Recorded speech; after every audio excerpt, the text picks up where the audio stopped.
Hi, good day. Today we will discuss differential calculus part 1. Now let's start with basic definition. Pag sinabi natin calculus, ay galing yan sa Latin word ng ibig sabihin pebble or little stone. It is a branch of mathematics which deals with the continuous changing quantities. So yung main essence ng calculus is continuous changing quantities. Now, pag tinanong sa board exam kung sino yung father of calculus, kasi there are chances na magtanong ng terms or concept, dalawa yung possible answer natin. Okay, ang father ng calculus is si Sir Isaac Newton, or kaya naman, kung wala sa choices ito, si Gottfried Leibniz. So parehas are considered to be the father of calculus. So kay Newton, ang tawag niya sa calculus is science of fractions. Ibig sabihin ng flux, continuous or constant changing of flowing. Pag kay Leibniz naman, siya yung naggamit ng symbol for differentiation na ddx or kaya yung integral sign. So independently nila inaral yung calculus. So hindi sila nagkopyahan or nagtulungan, then they come up with the concept of calculus. Kaya pareha silang kinonsider to be the father of calculus. Now, definition tayo ng differential and derivative. Pag sinabing differential, ibig sabihin nun change. And then derivative, that is the rate of change of one variable with respect to the other. So, pag with respect to the other na, that is called derivative. For example, derivative of y with respect to x. So, kung isusulat ko yung derivative of y with respect to x, that is d dx ng y, or kaya pwede mo isulat as dy dx. Ang dy dx, ay pwede rin natin siya isulat as simply y prime. So pag may nakita kang y prime, ibig sabihin nun, dinerive yung y with respect to x. Ganun din kapag sinabing derivative of x with respect to y. So that is dx dy. Ang dx dy pwede natin isulat as x prime. So those are derivative. Now, ito yung general formula nila. Given a continuous function of y equivalent sa f of x, okay, ang derivative of y with respect sa x is this. Ito yung expanded form. Okay, evaluation of limit yan of delta y over delta x as delta x approaches 0. Mathematically speaking, ganito siya pag ine-expand. Okay, kaya lang this is somehow difficult. Kaya sir, hindi ko ito maintindihan. So, huwag natin ito i-memorize para hindi tayo mahirapan. Doon na lang tayo sa pinakamadaling paraan. But wait, there's more. So, instead na gamitin natin ito, this is a correct formula. Pag tinatanong tayo ng derivative, ay dy dx, pwede tayo magpatulong sa calcu. So, you simply press shift ay integral sign. So, pag pinindot nyo yung shift integral sign, ma-activate yung derivative doon. So, ganito yung mangyayari. So, ang gagawin mo lang, we will maximize our calculator kasi pwede ang calculus sa board exam.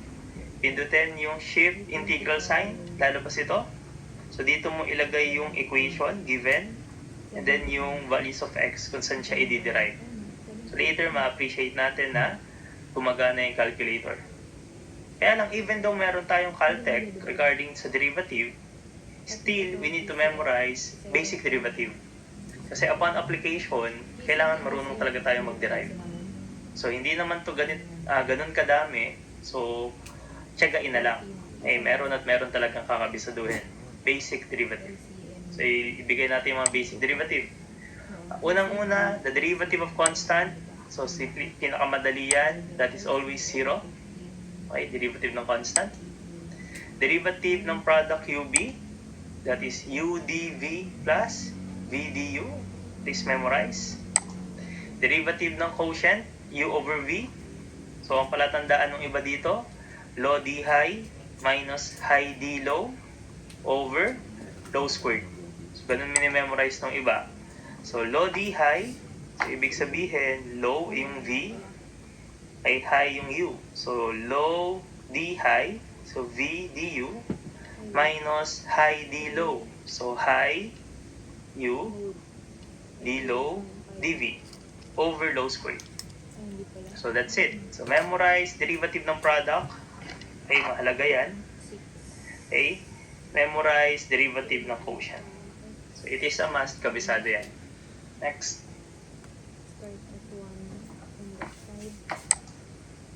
Derivative ng power. That should be n. So bababa yung exponent na n. Ito yun. Tapos mababawasan ng 1. So n u raised to n minus 1 du. Okay? Now, pag alam mo yung derivative ng power, alam mo na rin yung derivative ng square root of u. Kasi pwede mo ito i-rewrite. So kung i-rewrite ko yan, that is derivative ng ang square root of u, that is u raised to 1/2. So pag in-apply ko yung derivative ng power, ito, in-apply natin to, bababa yung 1/2 u 1/2 minus 1 du. Pag sinimplify mo pa, magiging 1/2 u raised to 1/2 du. Pag sinimplify mo further, so this is magiging negative, by the way, negative 1 yan. Okay, so magiging du over 2 u raised to 1/2. And then, ito na yung pinaka-final formula. Du over 2 square root of u. So maganda rin, nakabisado natin to. So that is a very useful derivative. Derivative ng square root of u.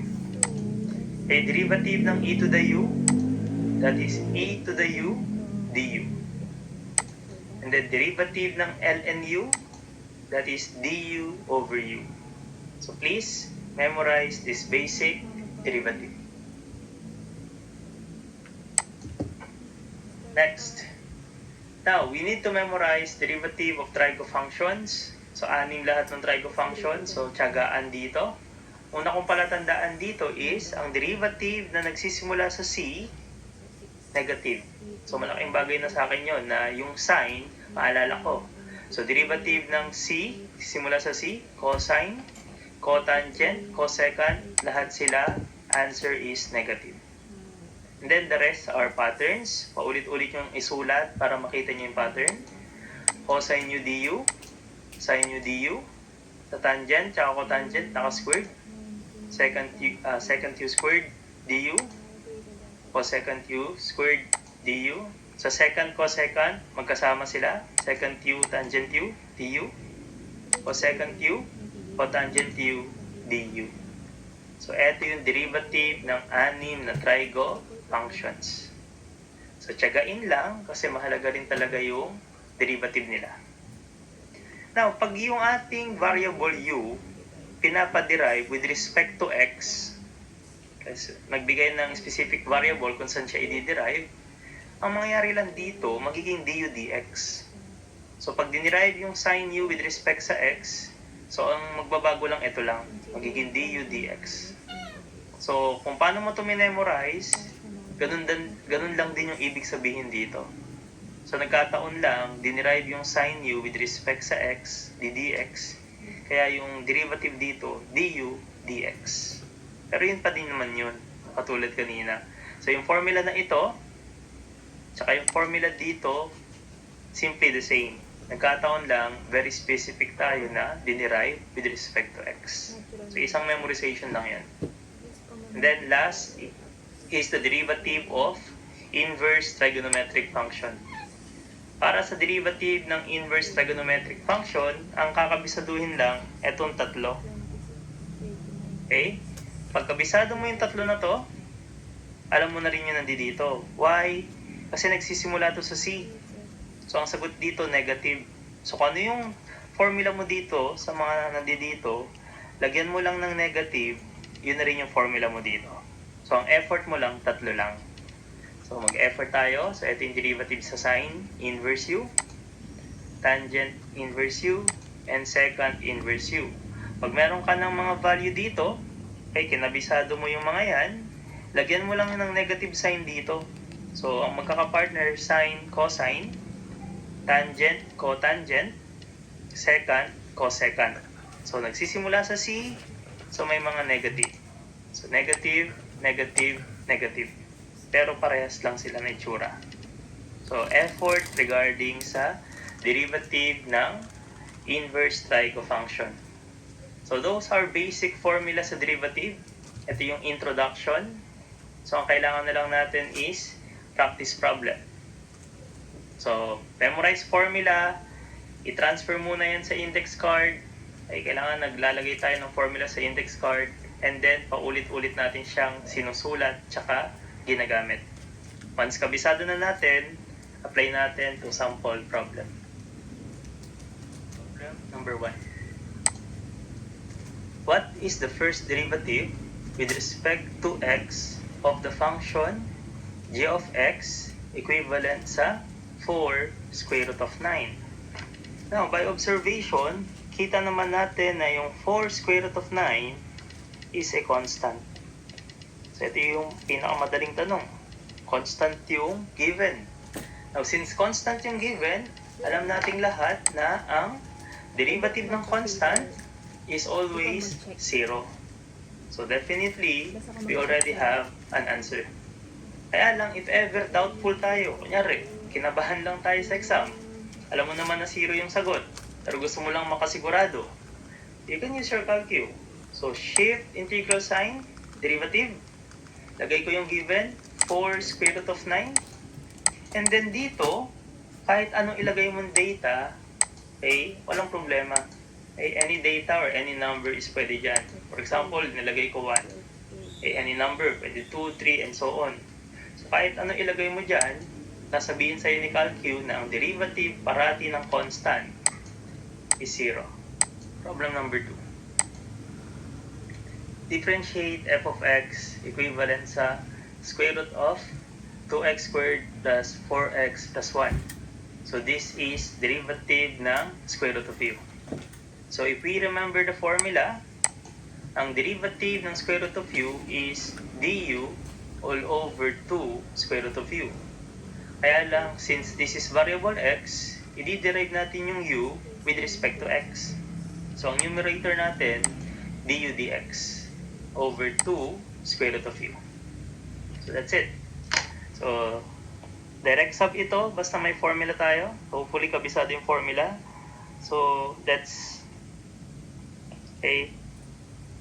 let assign. So, mag-if tayo. So, if u is equivalent sa 2x squared plus 4x plus 1. So, if that is our u, pag dinerive natin yan with respect to x, so, i-derive mo to with respect to x. So, lalabas na yung du dx. So, ang du dx is, hopefully, alam yung derivative ng power. So, magiging 4x plus 4. Now, meron na tayong data para dito. Okay, given na rin to. So, masasagutan na natin. Therefore, lumalabas ang du dx is 4x plus 4. This is 2 square root of. Ang ating u is 2x squared plus 4x plus 1. Simplify further. Pwede pa i-simplify. Ito kasi, pwedeng i-factor out yung 4 dito. So, pag tinactor out natin yan at sinimplify, ang magiging equation natin will be this. So, you have 4x plus 1, 2 square root of 2x squared plus 4x plus 1. So, we can simplify again. Cancelin na natin to. Then, magiging 2 ito. Therefore, ang final answer natin should be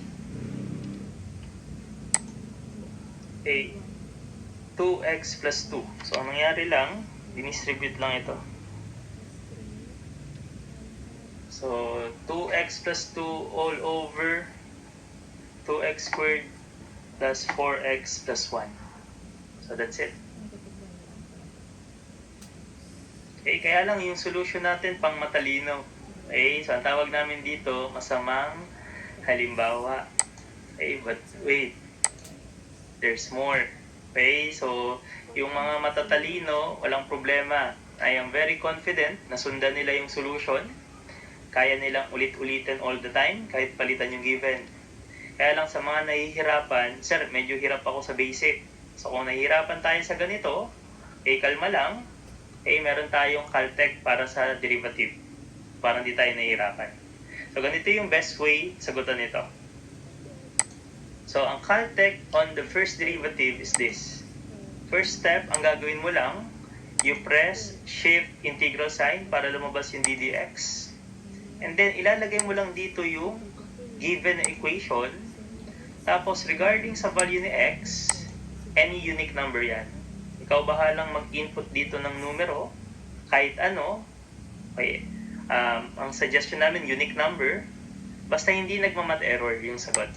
So, you get the result after mo pindutin yung equation na to sa ddx. And then second step, trial and error tayo sa choices. So, malaking factor ulit yung choices sa board exam. Gagamitin mo yon. And then, input mo yung mga equation sa mga choices. Tapos, pipindutin mo yung calc.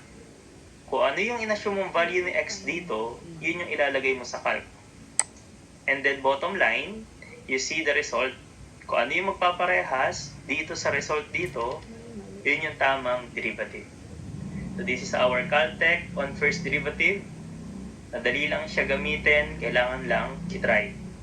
So paki-ready yung calculator nyo, make sure dala-dala yung calcu or ginagamit yung calcu para makasanayan yung mga calcutech. So ulitin natin yung problem number 2. This time i-caltech natin siya. So ang first step is input mo to sa calcu, ddx. So shift integral sign, input mo sa calcu yung given. So input natin. So square root of 2x squared plus 4x plus 1. And then regarding dito, sabi ko sa inyo, any number is pwede. So preferably a unique number. For example, 1.7. Then you press equal sign. Pag prines niya yung equal sign, lalabas yung data na to at hahanapin natin yan sa choices using trial and error. For example, you try letter A. So, AC ko na to. So, tatandaan niyo yung value na yan. A 2 alpha x plus 2. So, this is letter A. So, gagawin ko calc. Nagtatanong siya ng x. Kung ano yung assumption ko dito ng data, yun yung ilalagay ko dito sa x na hinihingi niya, 1.7. Kasi yun yung assumption ko. Equal sign.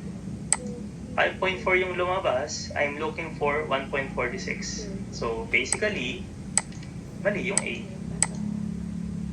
Try mo yung B. So, if you will try B, this is 1/2 square root of 2x squared plus 4x plus 1. Calc. Tatanong siya ng x, 1.7 pa rin yung assumption ko, 1.84. Hindi pa rin parehas dito. Mali si B. Let's try letter C. So this is 2x squared, 2x rather, plus 2, all over square root of 2x squared plus 4x plus 1. Okay, lalagay ko 1.7 equal sign, and then we can see na identical na sila. Once makakita ka na ng same result, we're very confident na yun na yung tamang sagot. If you want to test letter D for assurance lang, pwede mo rin i-test yung letter D, hindi talaga yung magpaparehas. So only the correct derivative yung magpaparehas, identical. So with confidence, hindi tayo nag-long solution, nag-caltech lang tayo, still, makukuha natin yung tamang sagot. This is the best way every time magsasolve tayo ng first derivative. Tandaan lang yung caltech at lagi nating makukuha yung tamang sagot. Problem number 3. Differentiate y equivalent sa square root of 2 minus 3x squared. So this is derivative ng square root of u. So, huwag na natin gawin yung ginawa natin kanina sa problem number 2.